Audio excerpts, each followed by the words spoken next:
Terima kasih Tan Sri. Terima kasih Yang Berhormat Timbalan. Saya mulanya tertanya-tanya juga kenapa dalam jawapan itu ditekankan yang tuan punya Louis Dreyfus ini, Margareta ni Rusia, CEO-nya Jerman.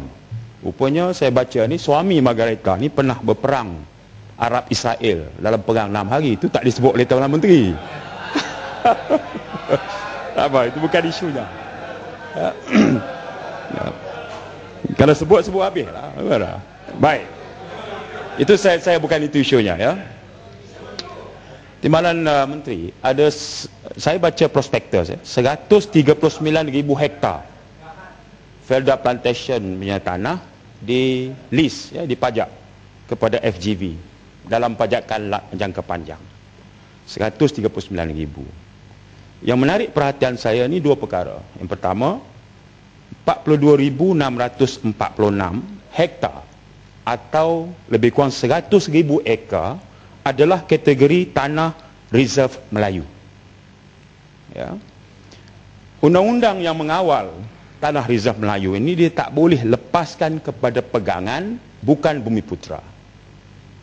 Daripada pecahan pegangan saham yang disebut oleh Timbalan Menteri tadi, kebanyakan pegangan institusi dalam dan luar negara, manakala pegangan peneroka dan juga kaki tangan peneroka, kalau kita andaikan semuanya Melayu lah ya, itu sekitar 5.5%. Baik, persoalannya ialah bagaimanakah kerajaan dalam kegarahan penyenaraian ini melindungi dan memelihara 100,000 tanah reserve Melayu yang undang-undang sebut kalau ambil mesti ganti.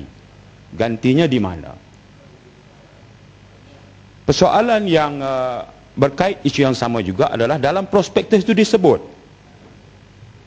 that land which have not been granted to settlers for agriculture or for residential purposes is also included. Maknanya tanah yang tak termasuk untuk peneroka usahakan dalam bidang pertanian dan juga untuk tempat kediaman, maknanya sekolah, balai raya, rumah kedai, padang dan kemudahan lain. Setakat mana Timbalan Menteri boleh bagi jaminan FGV bila disenaraikan nanti dengan segala macam pegangan institusi dan pegangan asing itu boleh memberi jaminan bahawa tanah-tanah ini tidak digunakan untuk tujuan lain. Dua perkara khusus yang saya minta penerangan. Terima kasih. Yang Berhormat Macang, bunyinya macam hebat sangat lah tu kan. Angka-angka yang dikeluarkan macam betul aja yang disebut tu. Ini prospektus tebal bukan main ya? 1,000 lebih muka surat. Saya pun tak tahu mana satu yang dibaca yang 139,000 hektar tu. Salah baca tu Yang Berhormat Macang. Lepas ni kita jumpa kat luar, saya tunjukkan satu persatu pada Yang Berhormat ya. Tanah yang disewa jangka panjang itu bukan 139,000 hektar, 355,000 hektar ataupun 880,000 ekar. Yang Berhormat Macang, lain kali baca betul-betul. Kemudian apa yang disebut tanah reserve Melayu seluas 34,968 hektar, kita telah merujuk kepada peguam kita tentang hal itu. Bukan kita buat sembrono ya. Kita telah rujuk pada peguam-peguam kita. Satu perkara yang cukup penting, kenapa penyenaraian Felda ini gagal pada tahun 2003, 2004, 2002. Kita dah cuba nak senaraikan tapi gagal. Kerana pada ketika itu kita tak jumpa formula long term lease ataupun sewa jangka panjang. Tanah itu tak hilang Yang Berhormat. Sewa Yang Berhormat, sewa.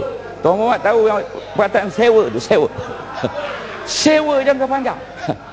Oleh kerana itu, apa yang disebut kerisauan oleh Yang Berhormat tentang sewa dan sebagainya itu adalah satu kerisauan yang tidak berasas, dan tanah-tanah yang digazet untuk kemudahan awam kita confirm tak akan sentuh apa-apa. Terima kasih.